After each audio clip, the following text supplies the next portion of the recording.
me because it's a reception of Bach's music, and Busoni was very important, I think, in the early 20th century, late 19th century, in this kind of renewed interest in Bach's music. I was telling you guys at lunch that he lived in Boston for a little while. What's going on there? One of the reasons he wanted to go to America was because there were already people living in New England who were copying historic roots, and he was interested in that. He would have encountered the harpsichords at that point, which people hadn't started rebuilding again. So in Europe, I mean, so yeah, interesting that he would have been very interested in that kind of world. But then, I mean, how relevant is the style of actual music by Bach or this piece? How related is that to this, or isn't it? I mean, what do you want to do? Is it the post-romantic style of Busoni? I think it's favorable more Bach in the writing. Right, I guess. I mean, having said that, I mean, what about the Chaconne? So, it's funny, we were just doing Opus 110. Is this a saraband? Please say yes. It is. All right, so da, da, di. So I think that the tempo of it, you know, and of course, as we just said, you can have a different approach because it doesn't have to be an 18th century style. But I think it's important to keep 3 beats and not 6. What about the textures that he ascribes to these chords? You know, you mentioned the Brahms transcription. So in the Brahms transcription, of course, it's meant for the left hand alone. Did Busoni mean that for the left hand? No? Distribution. It's all written for the bass staff. Right? Yeah. Can you reach it? Oh, this. Yeah. I don't know. You don't have to. But I think there is something in the piece that it sort of starts from one style world and then shifts into something else. And I think already here, this is really derived fairly literally from the real Chaconne. And the kind of post-romanticism doesn't really come until a little later. So I could imagine a kind of time travel where the beginning is a little bit more real Bach. You know? What about the way you use the pedal? I mean, I think it's fine to use the pedal, but could it be a little less juicy across the different harmony? Like with some sort of feeling that I'm getting a chord to end. I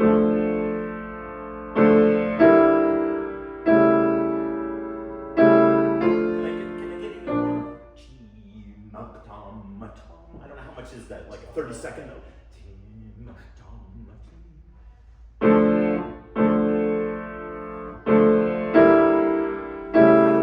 I wanted to do that, how would I manage the end of that note?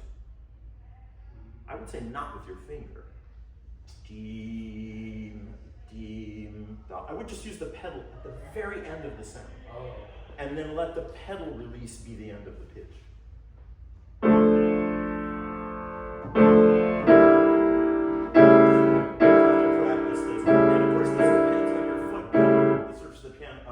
And you're hardly coming off, right? You're not coming in the air, right? You're just finding the spot in the pedal where it stops. But I do think that something, just to me, it's in my opinion, you can do anything, but I think it should be more evocative of what really happens with those chords. Because they can't be connected, right? On the fiddle, yum, bom, they're not really connected. And I wonder if that's what the lines mean, too. I mean, there's all these lines.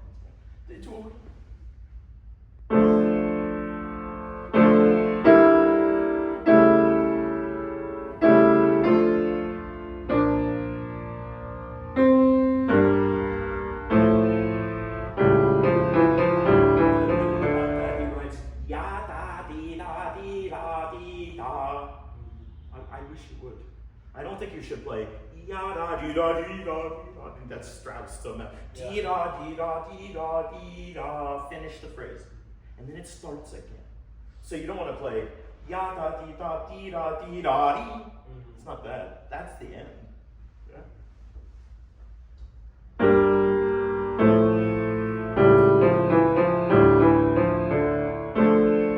Better, right. So you can decide how much time it takes, but I don't think you have to preserve the tempo of that. Dee da dee da. If that's slower than dee da da. This is my tempo. I think it should be faster. Dee da da dee da dee da dee da dee da da. You could just come to a different tempo. I really do wonder if you really tried to play these with one hand. I think it might be worth it because it's hard. And when you play with two hands, it's easy. I'm not sure it's supposed to be easy. Dee dum da. There's something in the difficulty of it. You know, I mean, okay, you can change it, but I don't know. And this one is very challenging for everybody.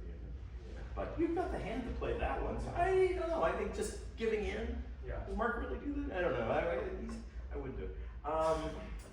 Texture. So play a little right there.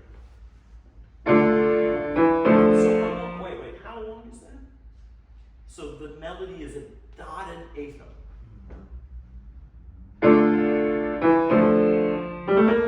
But then these are dotted eighth notes, but these are eighth notes, right? So I think there's a difference actually. So and it's true on the fiddle too. By the way, they play yam da dee. The upper chord sound stops. Yeah.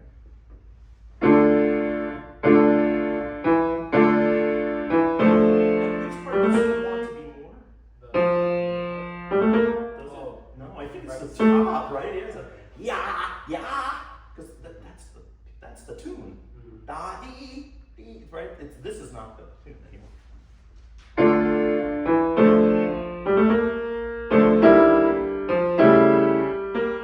Right, so that's too long. But I think the middle verse is like dee da dee da da. And by the way, anyway, in a forte line like that, do I want to play the shortest notes as loudly as I play the longest notes? Probably not, right? So I mean, pianists, we all do that all the time. But da da da da, like, and all the short notes end up sticking out. So in order to make them seem equal, I actually have to play the shortest notes with less sound in order to make them seem equal to the long notes. And if you think about the violin bow, that of course happens very easily. Dee ah dee, right? Because I have a much less bow for the shortest note. So you really want to not bring out the fastest notes, I think. We should just go, which is, when you get over here then, this is so, I find this almost unbearably beautiful here. Play right over there. So how do you know which notes? It says molto espressivo. How? Well, I mean, what notes, are they all the same?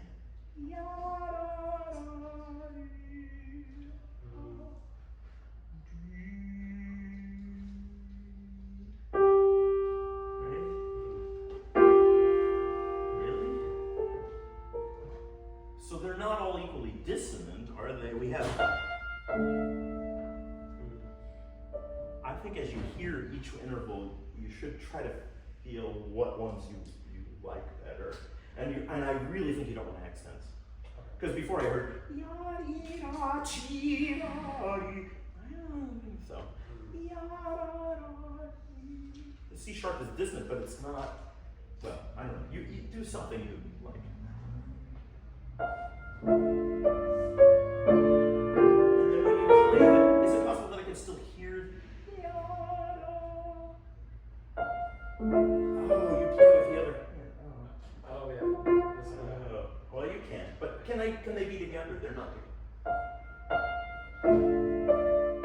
Yeah. So the reason that's very hard to do is because if you do that, then that's going to make this hard, right? It's really hard. But if you play there, you could have a much better balance, I think.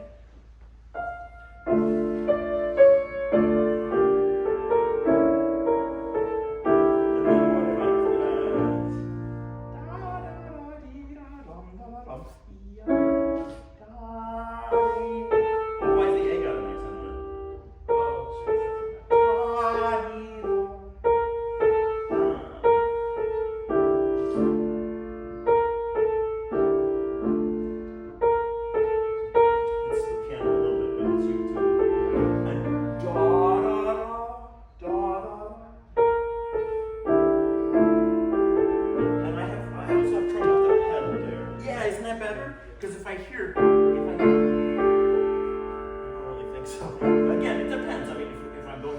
style, maybe it doesn't matter. But I think I want to hear the intervals. So you have to change the pedal at least a little bit, and don't make a curve that, you know, before you're like, it sounds like Strauss again. Sorry. Octaves. What about these beautiful octaves? They all look alike.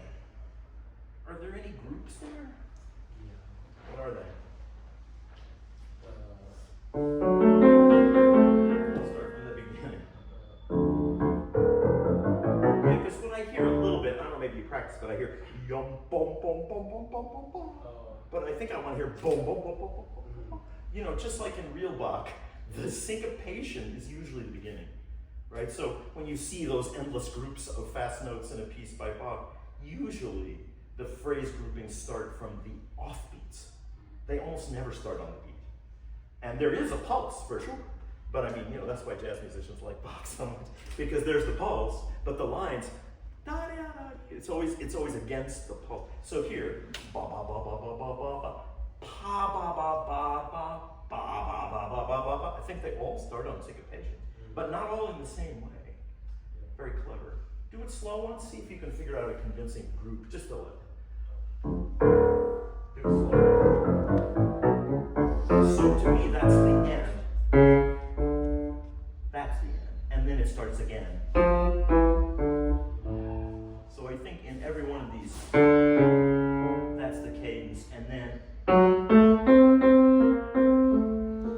it starts again. Right? So they almost all start 2, 3, 4, 1, 2, 3, 4, 1. Sometimes it starts 3, 4, 1. But I don't think it ever starts 1, 2, 3. And, you know, do I want to accent it? No. But if I put accents on the beat, I end up with something square, you know, and I think that's not what it means. Even though it says miserato, with that it just means that there is a pulse. And it sounds like organ music, right? It's like he's turning it into an organ pedal. It sounds like the organ pedals in one of those fantastic pieces. I wondered how you do this. So these, I'm going all the way over here. Play a little here so they know where we are.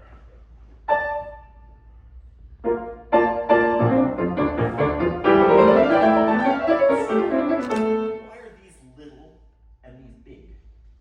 They are, right? So the first 10 notes are all tiny, more than 10, and these are big. These weren't in the original. Oh, true. True. It was much shorter than True. But I think this is reality and this is something else somehow. You know, I think there's a difference. Beethoven already does it, Chaconne does it, right? Some notes in smaller size because they're not real, something like that. Can I get that? So these could be, I know it says fortissimo, but I think the sound of these notes can be less real. So then, I want to hear. And then,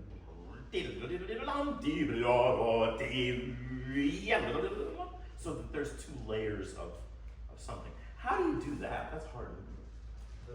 the second one. Yeah, can you play a little around it?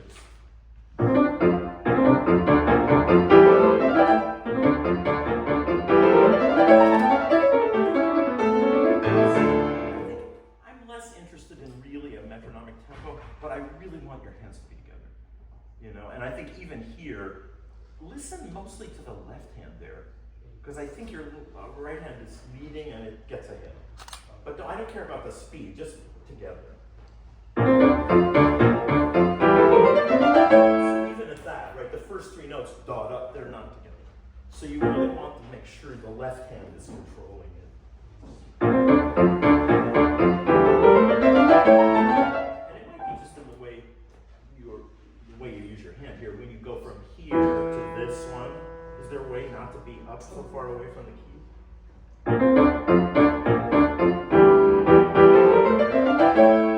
I don't know if you guys have thought about that, but I think often when we teach people, little kids maybe, we talk about turning under or something like that. But you know, it's not a good idea. Like, it's better to just go over.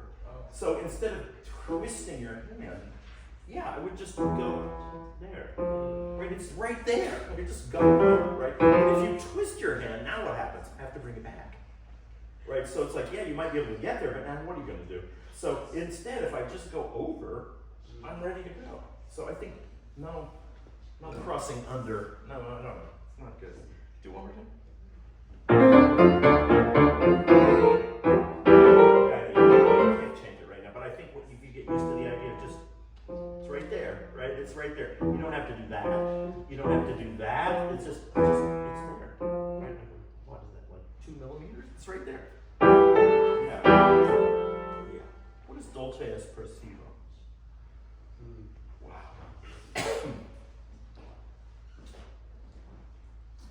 Is it somewhat like the same octave section? Yeah, maybe.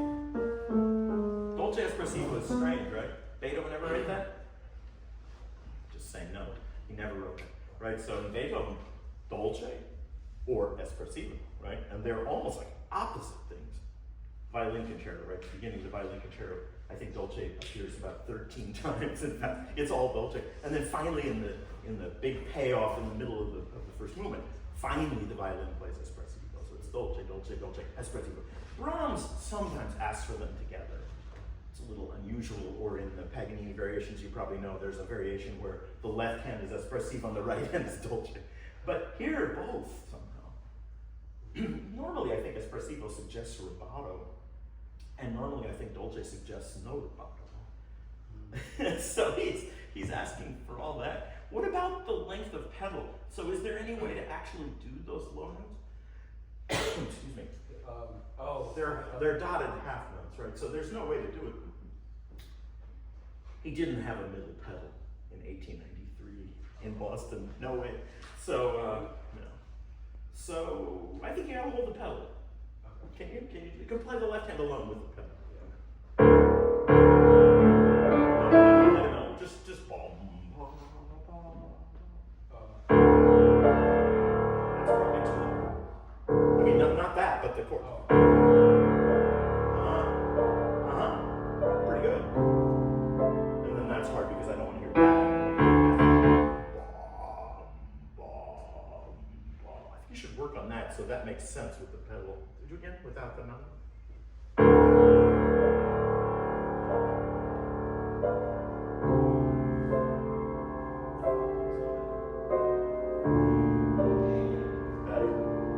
Right. So never should the chord interfere with the bass. The bass is present, all there until here, different. So then how loud could the melody be and not be too blurry? You do?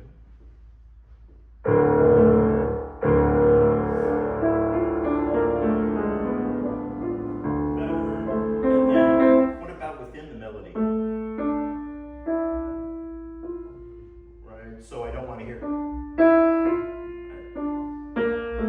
I don't want to hear any accents. We were talking about that earlier. That if your hand moves faster into the piano, going down, it makes an accent. And even if you do it really discreetly, it still makes an accent, right? And the better the piano is, the more obvious that difference is. That's a good way to buy a piano.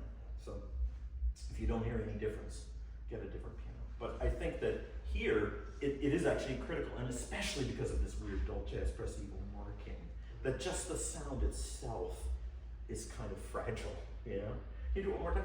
Play the left-hand part again by itself once, and then put the melody.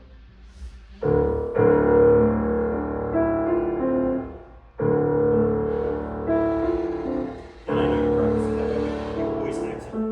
I always hear that.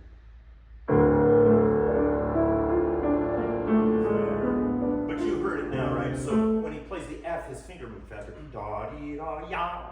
There's like I hear the velocity of your finger. And if you're teaching it, it's better not to look. Just here. I think I'm getting the magic sign again, but I want to ask you one more thing. Just the next part. Now it says dolente. How is that? Painful. Yeah, pain. Where's the pain? I think so, among other things, but da da da. I think you have to feel in each pair. Da da da. It's in the first note of each group. I do want to ask you one thing else, because there's a problem here. or not a problem, but an opportunity perhaps. This is, where am I going? Yeah, here, play a little bit right there. So, what are you doing with the pedal? I change it, I think, right after the first grace note. Okay, can you play the left hand by itself without the right?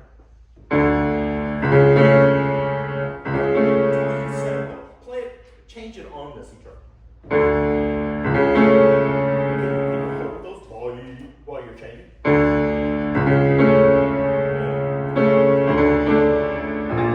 There's so much extra sound. I really want to just hear it. I don't want to hear all the other stuff. So to do it again, clean pitch. I think you've got to change it on the first one, actually, right? Because I gotta get rid of the D. D, bo. So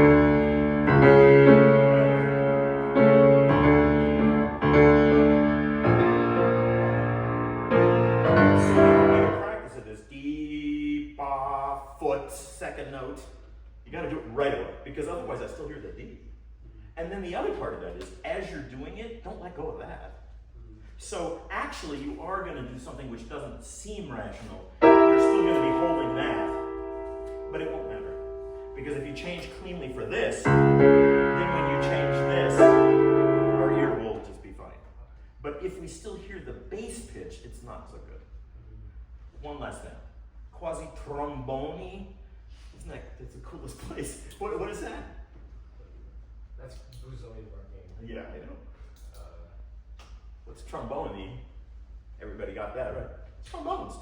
Yeah. Is there something about 4 trombones? It's 4, right? Yeah. Hey, know anything about Viennese funeral music? Anybody? No? So there's a genre of music in Vienna which Mozart knew for sure. It's in the A minor piano sonata. Right, that's an eguale, it's called.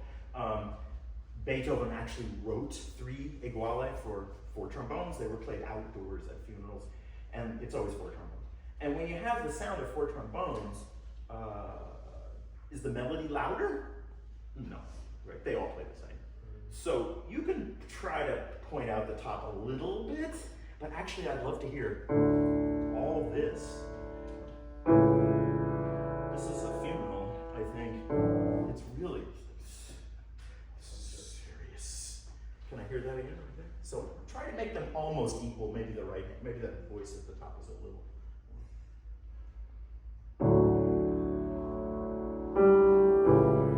Right, you really want the G to be so loud. D, I think. No, I still thought it was too loud. G, That's getting better. That was good. And then do you want to slur that together? D, G. I think they're separate. So as trombones would have to be, right? They don't have a pedal.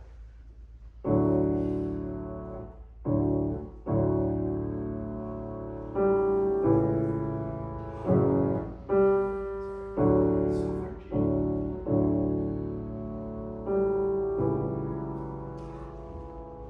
Oh, it's the pedal.